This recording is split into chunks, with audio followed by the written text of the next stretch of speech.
Shalom jemaat yang terkasih, mari kita bersama-sama memperkatakan Mazmur 91 dan kita mengenal lebih lagi apa itu Pentakosta ketiga. Mazmur 91. Dalam lindungan Allah. Orang yang duduk dalam lindungan yang maha tinggi dan bermalam dalam naungan yang maha kuasa akan berkata kepada Tuhan, tempat perlindunganku dan kubu pertahananku, Allahku yang kupercayai. Sungguh dialah yang akan melepaskan engkau dari jerat penangkap burung, dari penyakit sampar yang busuk. Dengan kepaknya, ia akan menudungi engkau, di bawah sayapnya, engkau akan berlindung. Kesetiaannya ialah perisai dan pagar tembok. Engkau tak usah takut terhadap kedahsyatan malam, terhadap panah yang terbang di waktu siang, terhadap penyakit sampar yang berjalan di dalam gelap, terhadap penyakit menular yang mengamuk di waktu petang. Walau 1000 orang rebah di sisimu dan 10.000 di sebelah kananmu, tetapi itu tidak akan menimpamu. Engkau hanya menontonnya dengan matamu sendiri dan melihat pembalasan terhadap orang-orang fasik, sebab Tuhan ialah tempat perlindunganmu. Yang Maha Tinggi telah kau buat tempat perteduhanmu. Malapetaka tidak akan menimpa kamu, dan tulah tidak akan mendekat kepada kemahmu. Sebab malaikat-malaikatnya akan diperintahkannya kepadamu untuk menjaga engkau di segala jalanmu. Mereka akan menatang engkau di atas tangannya, supaya kakimu jangan terantuk kepada batu. Singa dan ular tedung akan kau langkahi. Engkau akan menginjak anak singa dan ular naga. Sungguh hatinya melekat kepadaku, maka aku akan meluputkannya. Aku akan membentenginya, sebab ia mengenal namaku. Bila ia berseru kepadaku, aku akan menjawab. Aku akan menyertai dia dalam kesesakan. Aku akan meluputkannya dan memuliakannya. Dengan panjang umur akan kukenyangkan dia, dan akan kuperlihatkan kepadanya keselamatan daripadaku. Apa yang dimaksud dengan Pentakosta ketiga? 1. Pentakosta ketiga adalah pencurahan Roh Kudus yang dahsyat di zaman ini melebihi yang terjadi di Azusa Street. 2. Pentakosta ketiga akan mengakibatkan penuaian jiwa yang terbesar dan yang terakhir sebelum Tuhan Yesus datang kembali. 3. Pentakosta ketiga akan membangkitkan generasi Yeremia, yaitu anak-anak muda yang dipenuhi Roh Kudus, cinta mati-matian kepada Tuhan Yesus, tidak kompromi terhadap dosa, dan akan bergerak untuk memenangkan jiwa. 4. Pentakosta ketiga lahir di Indonesia dan bergerak ke bangsa-bangsa. Gerakan ini dari timur ke barat dan akan kembali ke Yerusalem. 5. Pentakosta ketiga akan memberikan kuasa untuk menyelesaikan amanat agung, dan setelah itu Tuhan Yesus datang kembali.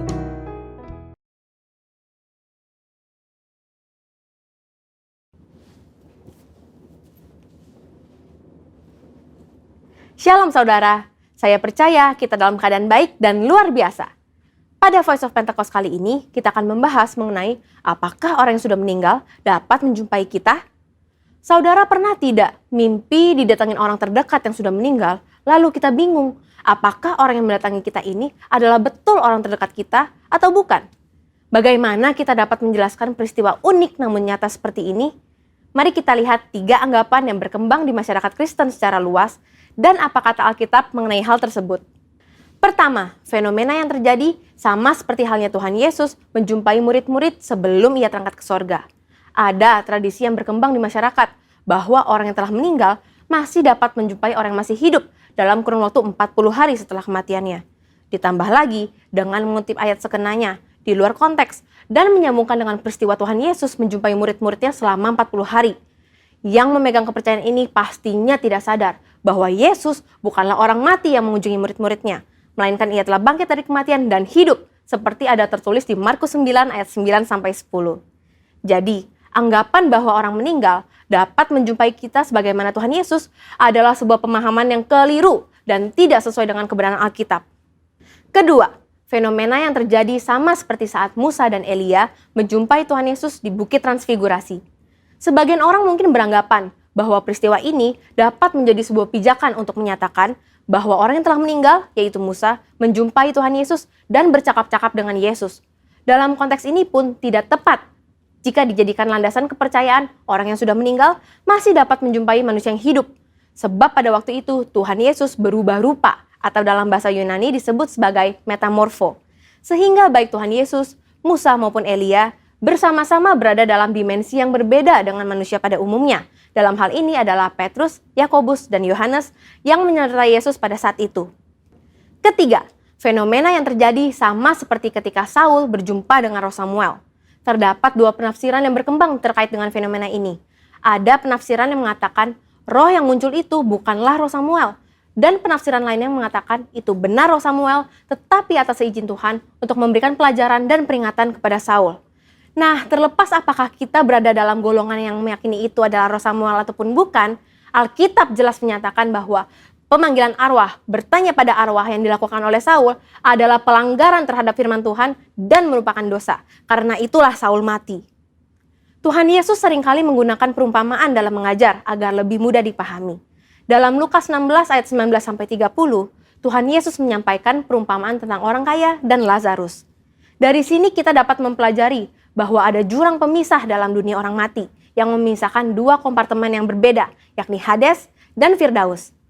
Pelajaran berikutnya adalah tidak diperlukan orang yang telah meninggal untuk mengunjungi orang yang masih hidup untuk menyampaikan pesan khususnya terkait pertobatan. Sebab sudah ada pada mereka kitab suci. Mungkin ada saudara yang masih bertanya, lalu bagaimana mimpi yang tidak bisa kita rencanakan bisa terasa sangat nyata? Seakan-akan orang yang sudah meninggal datang menjumpai kita? Setiap orang pasti pernah mengalami mimpi.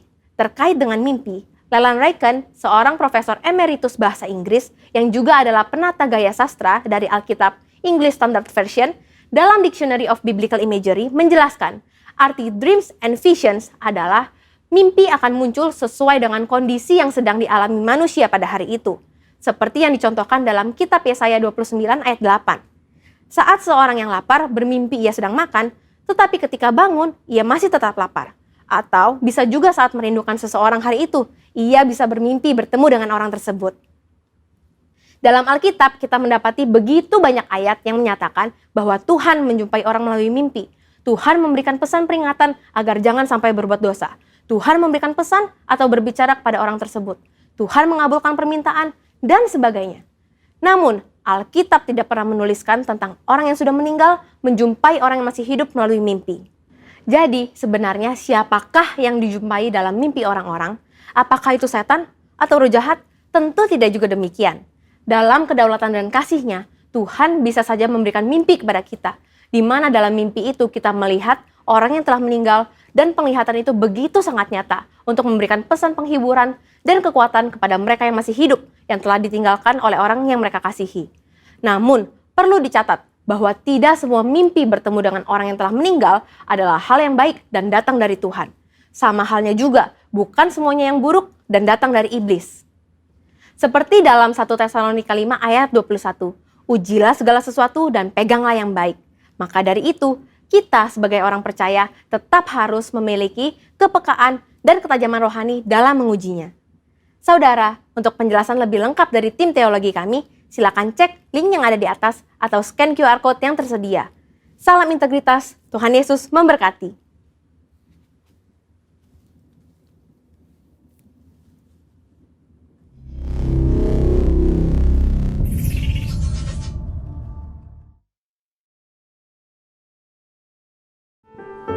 Mari kita berdoa.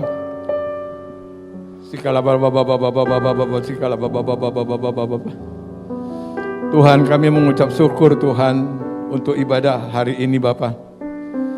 Engkau sudah melawat ibadah kami Tuhan dari awal, pertengahan, akhir Bapa. Terima kasih Bapa di surga. Kami juga berdoa ya Tuhan untuk para hamba-hambamu, WL, singer, dan imam-imam musik Tuhan. Engkau memberkati hamba-hambamu ini Tuhan. Baik juga dengan berkat-berkat yang berkelimpahan Bapa. Berkat-berkat pelayanannya, berkat rumah tangganya.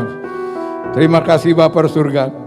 Kami juga berdoa Tuhan untuk hamba-Mu, Bapak Pendeta Wilson, yang sudah memberikan renungan-Mu kepada kami Bapa. Berkati Tuhan hamba-Mu ini Bapa.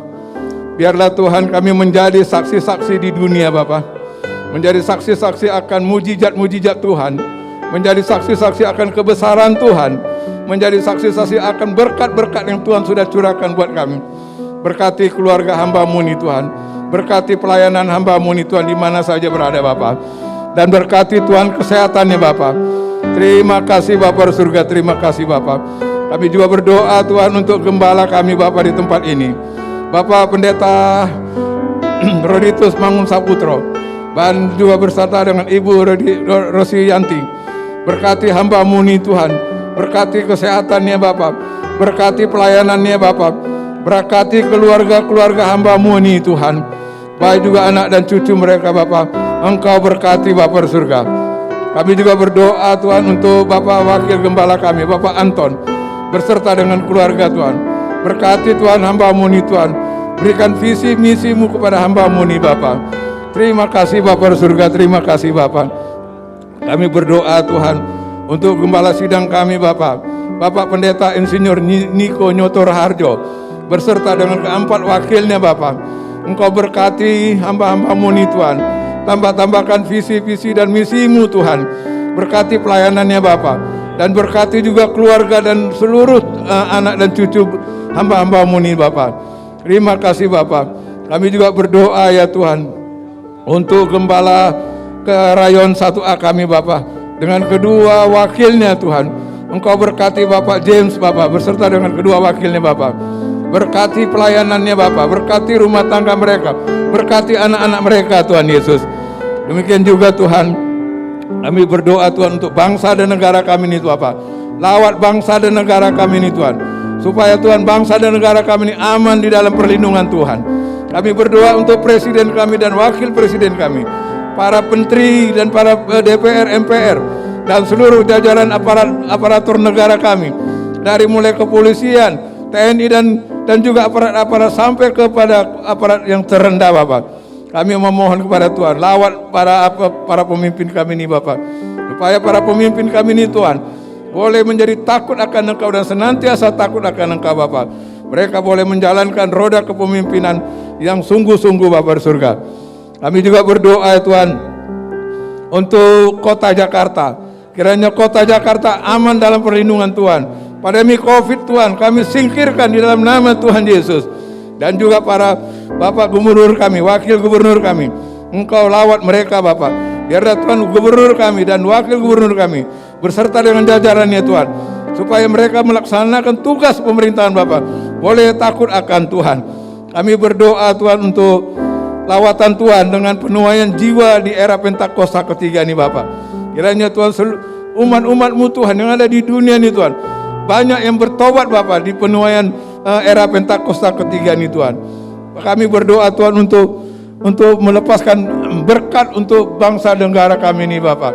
Kiranya Tuhan Engkau memberkati bangsa dan negara kami ini Tuhan.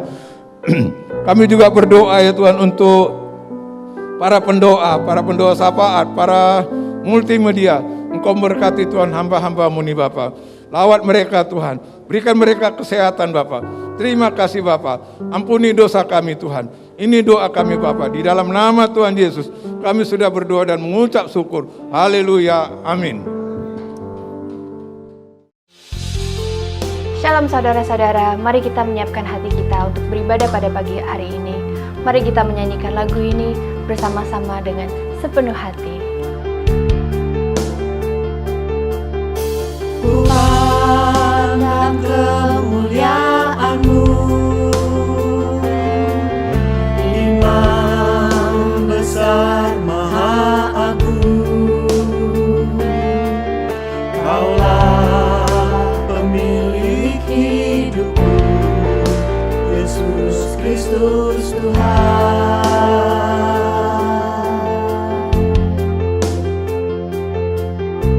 Sujud di depan tahta-Mu, taklukkan seluruh hidupku, dalam tangan-Mu penebus, Yesus Kristus Tuhan. Tiada yang luput, tiada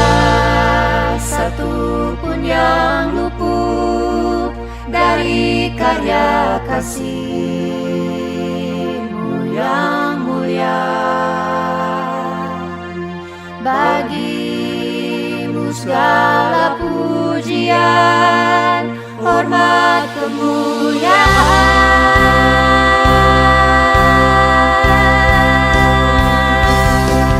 Engkau Tuhan ku tinggikan, yang bangkit dan menang, Yesus Kristus Tuhan, Raja mulia dan luhur, berkorban bagiku. Selamatkan jiwaku.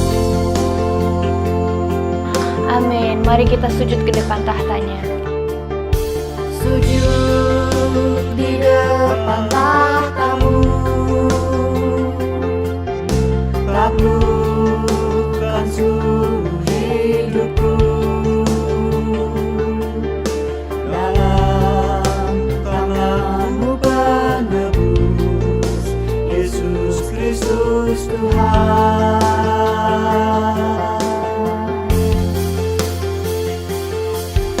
tiada satu pun yang luput dari karya kasih-Mu yang mulia. Bagi-Mu segala pujian, hormat, kemuliaan.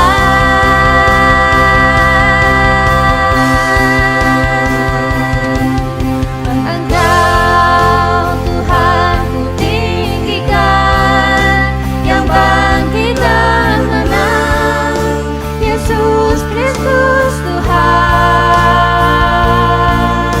Raja mulia dan luhur, berkorban bagiku.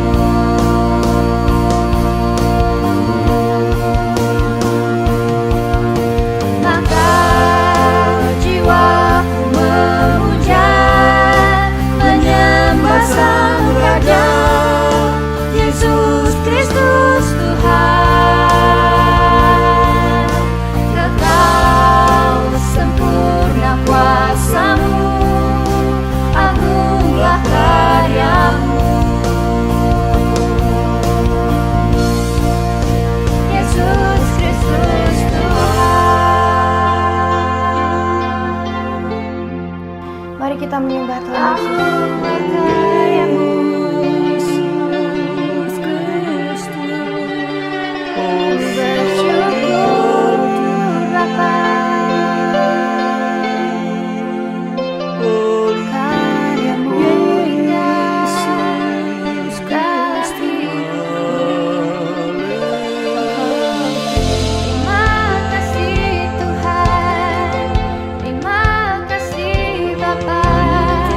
Ku agungkan Engkau, ku agungkan Engkau. Apa yang ku tinggikan, Yesus, nama-Mu ku tinggikan selamanya.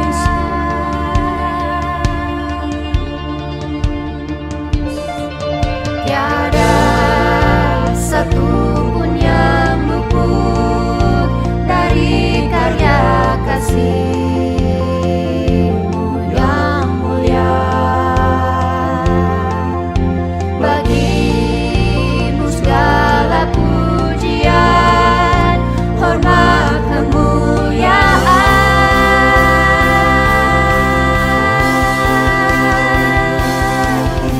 Engkau Tuhan ku tinggikan, yang bangkit dan menang, Yesus Kristus Tuhan,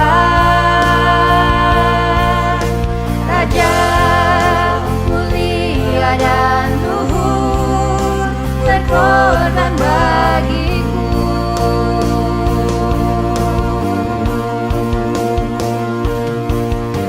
Maka jiwaku memuja, menyembah Sang Raja, Yesus Kristus Tuhan.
Shalom saudaraku yang dikasihi Tuhan, selamat pagi. Saya percaya pagi hari ini pasti lebih baik dari kemarin. Yang percaya katakan amin. Amin, puji Tuhan. Nah saudara, kita masih ada di bulan Agustus dan tema kita di bulan Agustus ini adalah tenang. Oleh sebab itu, pagi hari ini saya akan menyampaikan satu tema khotbah untuk kita boleh pelajari bersama-sama, yaitu kembalilah tenang, jangan galau. Saya akan mengawali dengan satu kebenaran firman Tuhan yang terambil dari Mazmur 116 ayat 7 sampai dengan ke-10 yang berbunyi demikian. Kembalilah tenang hai jiwaku, sebab Tuhan telah berbuat baik kepadamu. Ya, engkau telah meluputkan aku daripada maut, dan mataku dari air mata, dan kakiku daripada tersandung. Aku boleh berjalan di hadapan Tuhan di negeri orang-orang hidup. Aku percaya sekalipun aku berkata, aku ini sangat tertindas. Yang berbahagia adalah mereka yang mendengarkan firman Tuhan, yang menyimpannya di dalam hati dan yang melakukannya di dalam kehidupan sehari-hari.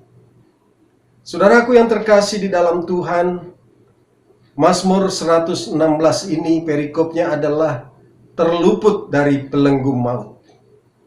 Dan pemazmur membuka dengan satu ungkapan yang manis di pasal yang pertama, saudara. Dia berkata begini, aku mengasihi Tuhan, sebab ia mendengarkan suaraku dan permohonanku. Dan kemudian dilanjutkan di ayat 2 dan 3, saudara, mari kita perhatikan baik. Sebab ia menyedengkan telinganya kepadaku, maka seumur hidupku aku akan berseru kepadanya. Tali-tali maut telah melilit aku, dan kegentaran terhadap dunia orang mati menimpa aku. Aku mengalami kesesakan.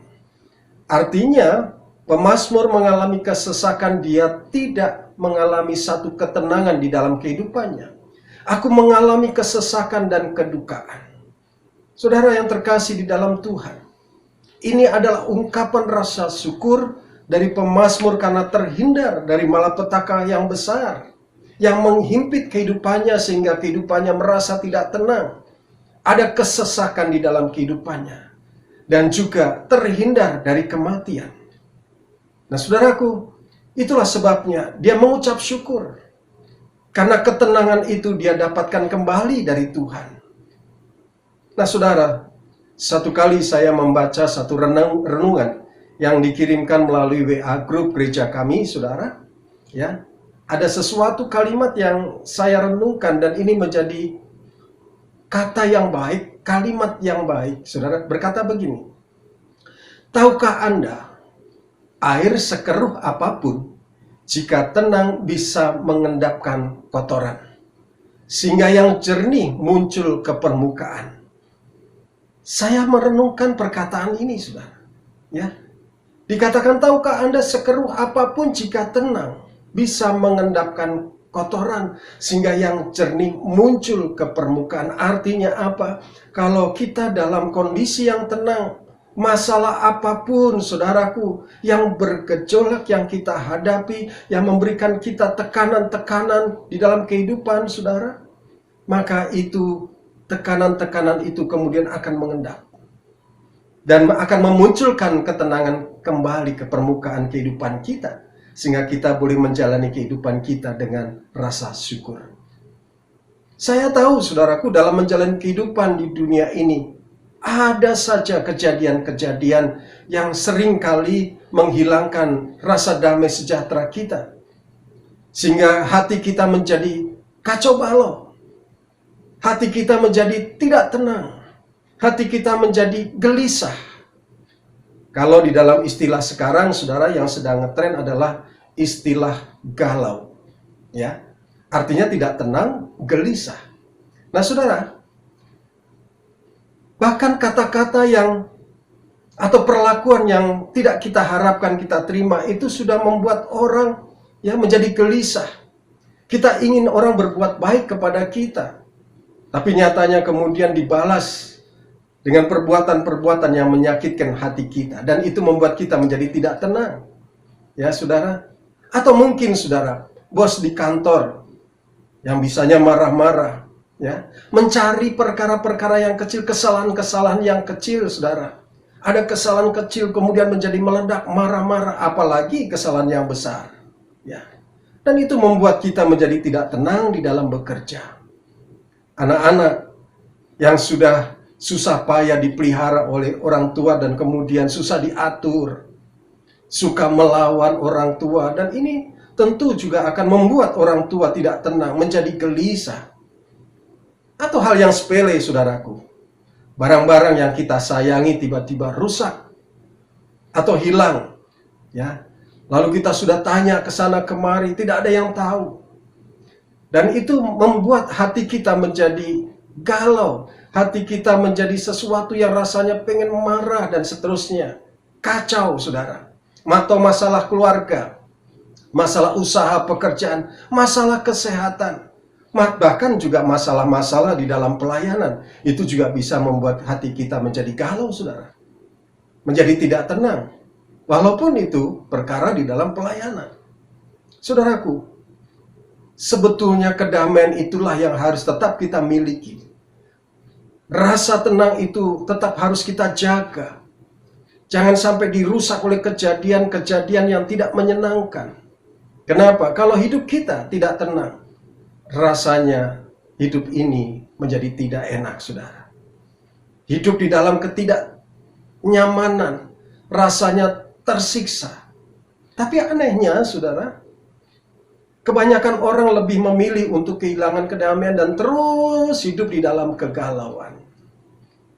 Saya mencoba mencari arti dari kata galau di dalam kamus bahasa Indonesia, kamus besar bahasa Indonesia, saudara.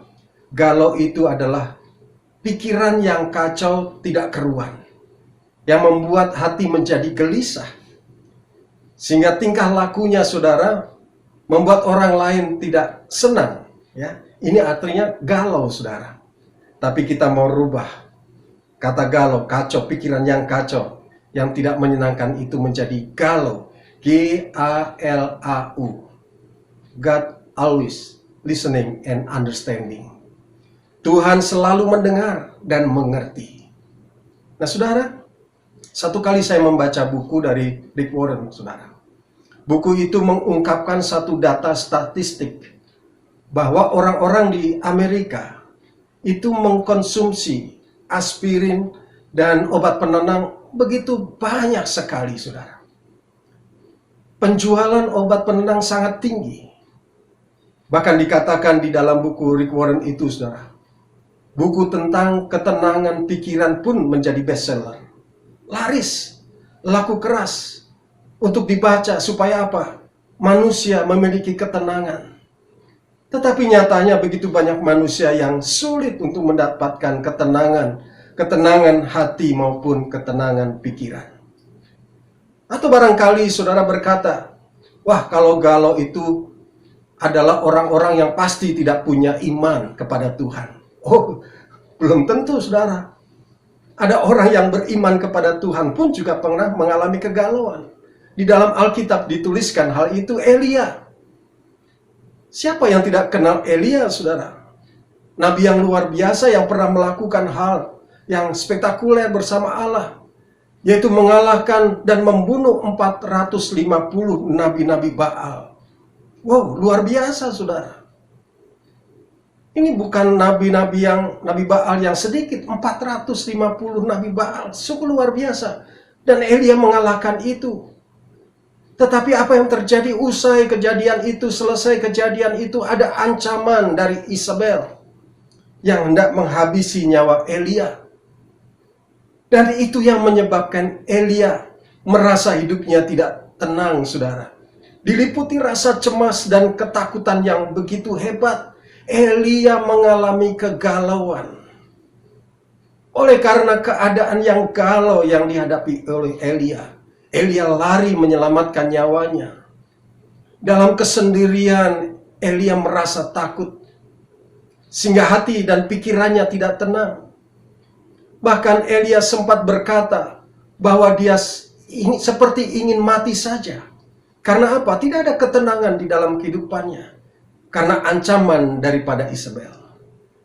Sampai akhirnya, saudara, malaikat Tuhan datang dan memerintahkan Elia untuk bangun dan makan. Tidak cukup satu kali. Bahkan malaikat Tuhan perlu memerintahkan Elia untuk makan, untuk melakukan hal itu 2 kali. Pertanyaannya adalah, mengapa demikian? Karena Tuhan tahu Elia butuh kekuatan untuk bisa bangkit kembali dan melanjutkan tugas panggilannya sebagai utusan Tuhan. Dan memang setelah itu Elia mendapatkan kekuatan yang baru untuk melayani Tuhan. Tekanan dan masalah adalah kenyataan hidup yang tidak terelakkan. Saudara, ini menjadi pembelajaran bagi kita. Pada saat kita tidak tenang, kita merasa dalam tekanan, kita dalam kecemasan, Tuhan berkata kepada kita, makanlah. Artinya apa, saudara? Bukan makan, makan kemudian makan dengan menu-menu yang luar biasa. Tapi makan adalah makan firman Tuhan. Roti kehidupan itulah yang memberikan kita kekuatan untuk kemudian kita melanjutkan kehidupan kita dengan semangat yang baru. Sama seperti Elia. Kita makan roti hidup itu, firman Tuhan, agar kita mendapatkan kekuatan. Saudaraku, ini penting. Karena tekanan-tekanan di dalam kehidupan kita bisa membuat kita tenggelam dalam keterpurukan. Tapi hari ini kita belajar bahwa kunci untuk memulihkan ketenangan hati dan memperoleh kekuatan untuk bangkit adalah dengan berada di dalam hadirat Tuhan. Terus penuhkan kita dengan firman Tuhan. Ketika situasi, keadaan tidak terkendali dalam kehidupan kita, segeralah datang di hadapan Tuhan untuk meminta kekuatan agar kita tetap tenang. Janganlah kita mengandalkan kekuatan kita sendiri, tetapi bersandarlah kepada Tuhan. Karena firman Tuhan mengatakan bahwa hanya dekat Allah saja kita akan beroleh ketenangan. Hanya dekat Allah saja aku tenang. Daripadanya lah keselamatanku. Hanya dekat Allah saja aku tenang. Dan dalam tinggal tenang sesungguhnya terdapat kekuatan kita. Mazmur 62 ayat 2. Saudaraku, lalu hal apa saja yang harus kita sadari agar kita tetap tenang dan kita tidak galau? Ibrani 13 ayat 8, saudara, mari kita perhatikan sungguh-sungguh firman Tuhan ini. Yang menuliskan kepada kita, yang memberikan pesan kepada kita pagi hari ini. Sesuatu yang luar biasa, kebenaran firman Tuhan yang harus kita resapi, kita renungkan, kita simpan dengan sungguh-sungguh. Ibrani 13 ayat 8 berkata begini, Yesus Kristus tetap sama, baik kemarin maupun hari ini dan selama-lamanya. Oh haleluya. Sekali lagi, Yesus Kristus tetap sama untuk saudara dan saya, baik kemarin maupun hari ini dan selama-lamanya. Artinya kasih-Nya tetap sama kepada kita, tidak berubah. Baik saat kita ada di masa lalu, masa sekarang maupun masa depan kita, Dia terus menyertai kita. Kasih-Nya terus diberikan kepada kita. Kristus tetap sama baik kemarin maupun hari ini dan selama-lamanya. Artinya bahwa kuasa-Nya tidak berubah. Kuasa-Nya tetap sama kepada saudara yang ada di rumah maupun kepada saya, saudara. Baik di saat masa yang lalu, masa sekarang maupun masa yang akan datang. Dan kita terus disempurnakan di dalam kehidupan kita. Yesus Kristus tetap sama, baik kemarin maupun hari ini dan selama-lamanya. Artinya adalah mujizat-Nya tetap sama kepada saudara yang ada di rumah dan saya. Mujizat-Nya tidak berubah sampai hari ini, tetap ada. Baik di masa lalu kita menikmati mujizat-mujizat-Nya. Baik masa sekarang ini, pasti saudara dan saya mendapatkan mujizat-Nya. Maupun masa depan kita, mujizatnya terus bekerja. Karena dia rindu untuk terus menolong kita. Saudara yang dikasihi oleh Tuhan dimanapun berada. Kalau Yesus tetap sama, kemarin, hari ini, maupun selamanya, maka kita seharusnya tenang menjalani kehidupan kita. Kalau Yesus tidak berubah, kemarin, hari ini, maupun selamanya, tentunya tidak seharusnya kita menjadi galau, saudara. Tapi kita terus penuh sukacita dan penuh dengan damai sejahtera, penuh dengan ketenangan. Nah, kita akan mempelajari ini, saudara. Karena Yesus tidak berubah kemarin, hari ini, maupun selamanya. Artinya apa? Yang pertama, kita tetap tenang atas masa lalu kita. Roma 8 ayat 28 berkata, "Aku tahu sekarang bahwa Allah turut bekerja dalam segala sesuatu untuk mendatangkan kebaikan bagi mereka yang mengasihi Dia, yaitu bagi mereka yang terpanggil sesuai dengan rencana Allah." Saudara, aku tahu sekarang bahwa Allah turut bekerja memberikan kebaikan untuk saudara dan saya. Aku tahu sekarang bahwa kasih Allah terus bersama-sama dengan saudara yang ada di rumah dan saya sampai dengan hari ini. Itulah sebabnya saudara, kalau kita tahu Allah bekerja, aku tahu sekarang, maka kita tidak perlu menyesali masa lalu kita. Seburuk apapun masa lalu saudara, kita percaya bahwa Tuhan terus menyertai kita. Ketika ada pertobatan, ada penyesalan di dalam kehidupan, maka kita akan dibawa Tuhan untuk mendatangkan kebaikan di dalam kehidupan kita. Jangan marah terhadap masa lalu. Yang lalu sudahlah berlalu. Dan saya percaya saudara, kita tidak ingin kembali ke masa lalu. Karena masa lalu adalah kenangan. Masa lalu adalah masa yang sudah kita tinggalkan. Kita harus bergerak maju, tinggalkan masa lalu kita. Kenapa? Karena Allah sudah bekerja di masa lalu kita untuk mendatangkan kebaikan sampai dengan hari ini. Masa lalu bukan untuk terus direnungkan. Masa lalu bukan untuk terus disesali. Tetapi harus memberikan kita rasa untuk bangkit. Kalau istilah anak muda sekarang, move on. Ya. Masa lalu adalah pendorong bagi kita untuk bergerak maju. Karena Tuhan turut bekerja dalam segala sesuatu untuk mendatangkan kebaikan bagi setiap kita yang mengasihi Tuhan. Bapak, Ibu, Saudaraku, jemaat Tuhan yang terkasih, siapa yang mengasihi Tuhan? Boleh angkat tangannya. Yang mengangkat tangan saudara yang di rumah, Tuhan sedang bekerja untuk mendatangkan kebaikan. Dan Dia terus menyertai kita. Hal yang kedua, saudaraku, kalau Tuhan tidak berubah kemarin, hari ini, dan selamanya, maka kita akan tenang atas masa sekarang ini. Kita akan tenang pada masa kini. Filipi 4 ayat 13 menuliskan begini, "Segala perkara dapat kutanggung di dalam Dia yang memberi kekuatan kepadaku." Oh, haleluya, haleluya.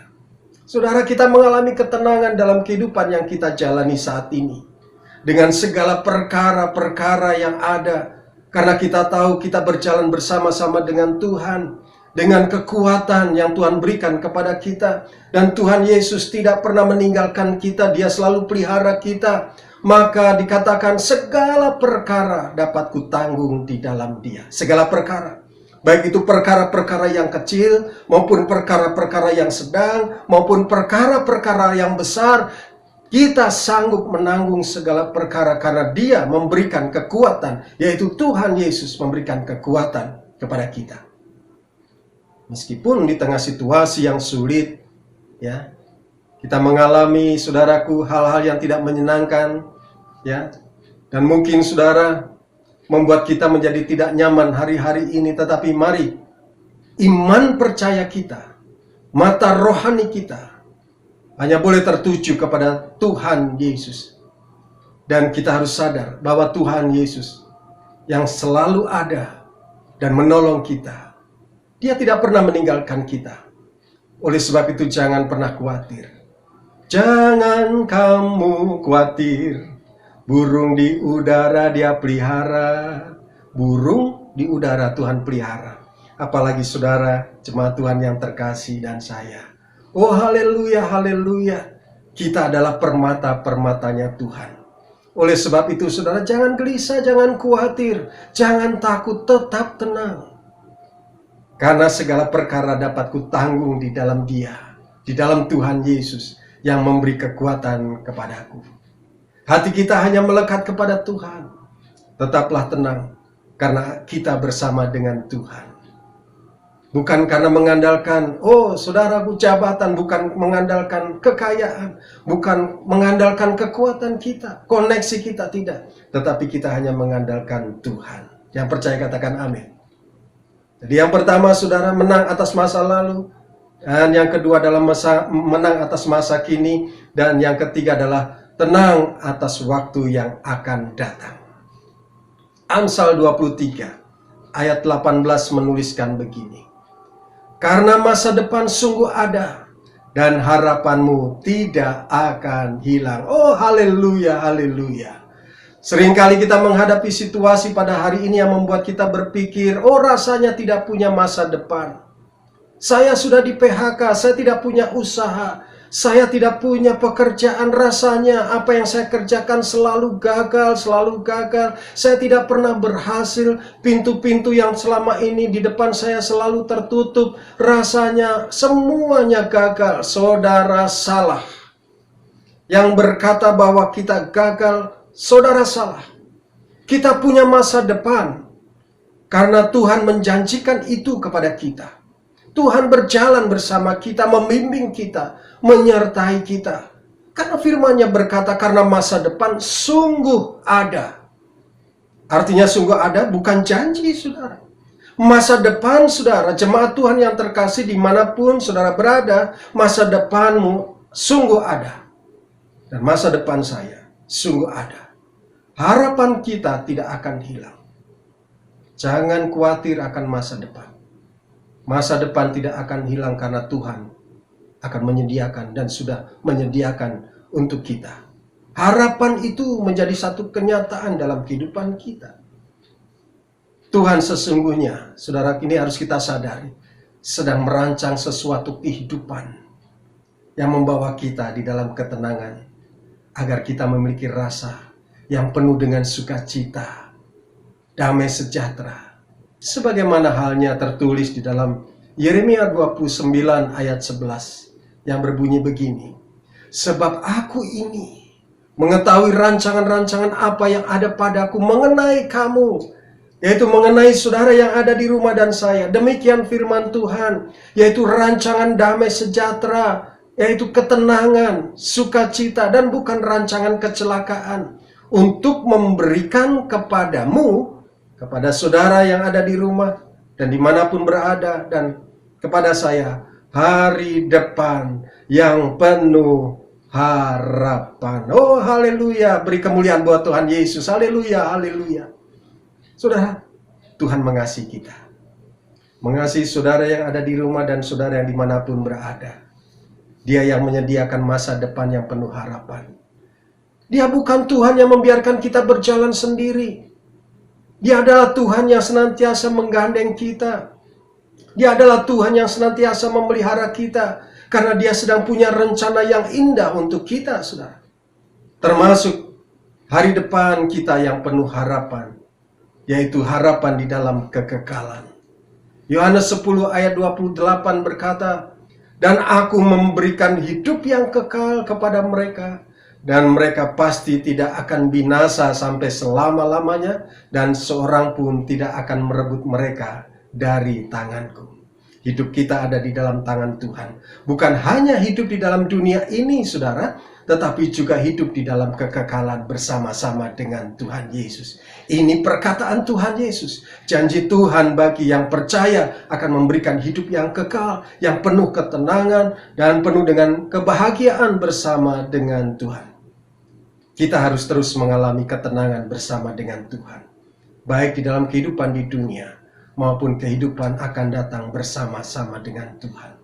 Saudara, akhirnya, hal-hal apa saja yang selama ini yang sering mencuri ketenangan hatimu, jemaat Tuhan yang di rumah maupun dimanapun berada, atau mencuri pikiran-pikiran kita. Pesan Tuhan melalui firman-Nya pagi hari ini, datanglah mendekat kepada Tuhan. Serahkan semua perkara, baik perkara masa lalu, masa sekarang maupun masa yang akan datang ke dalam tangan Tuhan. Dia akan memberikan kepada kita kelegaan.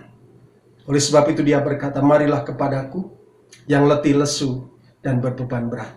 Aku akan memberikan kelegaan, akan memberikan ketenangan kepadamu. Ketika banyak hal yang menekan hidup kita, ambillah waktu untuk datang ke hadirat Tuhan. Banyak berdoa, saudara. Sekarang ini banyak jam-jam doa yang diberikan kepada kita, saudara. Ambil bagian di dalamnya. Ketika ada undangan untuk berdoa, jangan diabaikan. Ambil kesempatan, ambil bagian untuk bersama-sama berdoa secara korporat, dan itu akan membawa kita di dalam ketenangan. Nikmati hadirat Tuhan dan izinkan Dia memulihkan kekuatan kita untuk memberikan ketenangan di dalam batin kita. Percayalah kepada Tuhan dengan segenap hati. Dia akan memberikan ketenangan di dalam hatimu dan hatiku. Kembalilah tenang, jangan galau. Puji Tuhan. Mari kita muliakan Tuhan.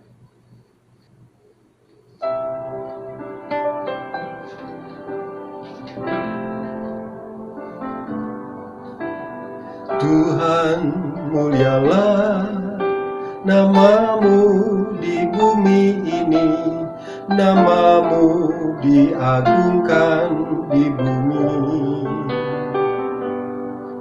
Kemuliaanmu di surga mengatasi bintang, betapa mulia namamu Tuhan. Bila ku pandang ke langit, bulan dan segala bintang, ku heran kau memperhatikanku. Kau pilih dan kasihiku, memahkotaiku, sebab itu ku puji kau selamanya. Tuhan, mulialah namamu di bumi ini, namamu diagungkan di bumi. Kemuliaanmu di surga mengatasi bintang, betapa mulia namamu Tuhan. Betapa mulia namamu Tuhan. Betapa mulia namamu Tuhan. Mari kita berdoa. Segala puji, hormat, kemuliaan hanya bagi-Mu ya Tuhan Yesus. Sungguh kami bersyukur memiliki Tuhan seperti Engkau, yang setia mengiringi kami, memelihara kami, menjagai kami, sehingga kami tetap tenang di dalam masa lalu kami, karena kami tahu Engkau mendatangkan kebaikan bagi setiap kami. Bahkan kami tetap tenang di masa kini karena Engkau sedang bekerja melalui kehidupan kami untuk kemuliaan nama-Mu. Bahkan kami tetap tenang untuk masa depan kami karena Engkau sedang merancangkan sesuatu yang terbaik dalam kehidupan kami. Terima kasih untuk kebenaran firman-Mu pagi hari ini ya Tuhan. Dan biar kiranya firman-Mu boleh tertanam di dalam kehidupan kami, berbuah. Di mana buah itu kami persembahkan bagi Tuhan. Kami berdoa saat ini ya Tuhan, untuk setiap jemaat-jemaat-Mu yang terkasih dimanapun berada. Kami percaya lawatan-Mu begitu luar biasa atas jemaat-jemaat Tuhan. Engkau terus menguatkan, meneguhkan, memberkati kehidupan jemaat-Mu yang terkasih. Bahkan pada saat mereka sakit, Tuhan sembuhkan dengan sempurna.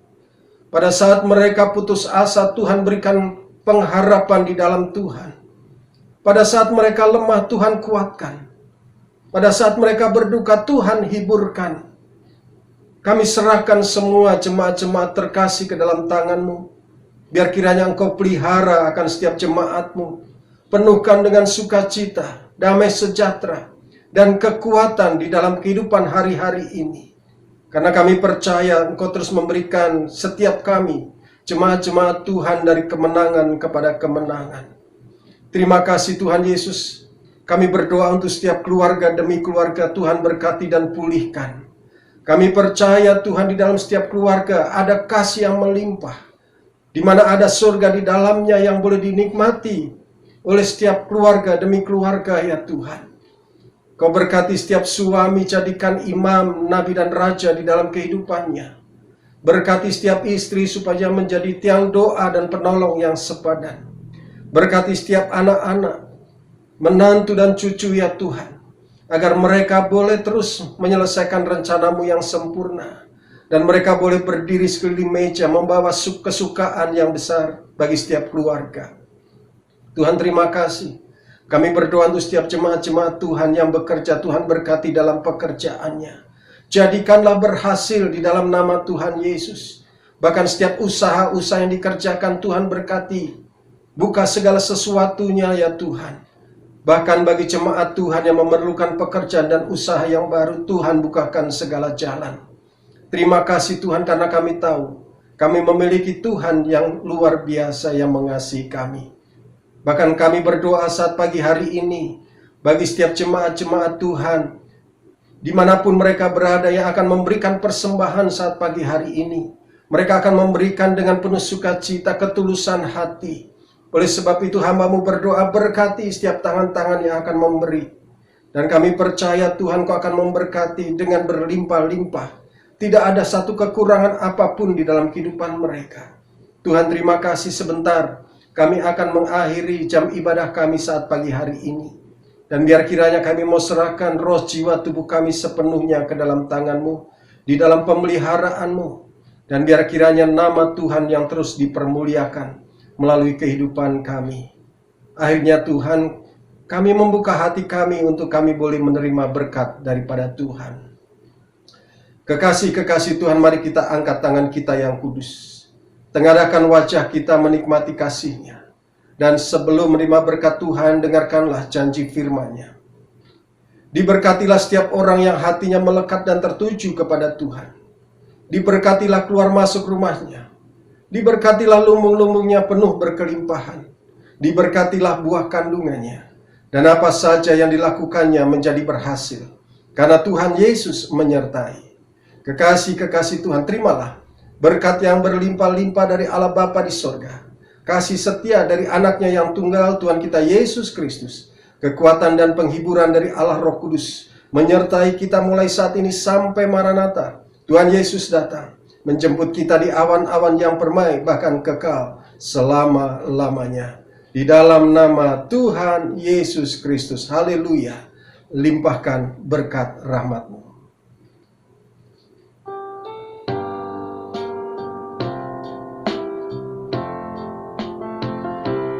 Limpahkan berkat rahmat-Mu, limpahkan damai sertaku, limpahkan kasih karunia-Mu di dalam Yesus Tuhan. Berjalan di dalam Roh-Mu, melakukan kehendak-Mu, hidup dalam kebenaran-Mu sampai selamanya. Hidup dalam kebenaran-Mu sampai selamanya.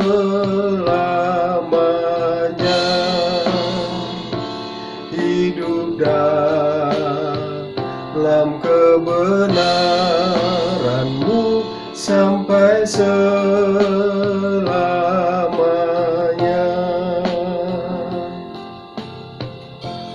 Saudaraku jemaat Tuhan yang terkasih, selamat hari Minggu di dalam Tuhan, dan saya percaya kita terus berjalan di dalam sukacita dan kita hidup di dalam ketenangan karena Tuhan Yesus menyertai. Selamat hari Minggu, Tuhan Yesus memberkati. Shalom.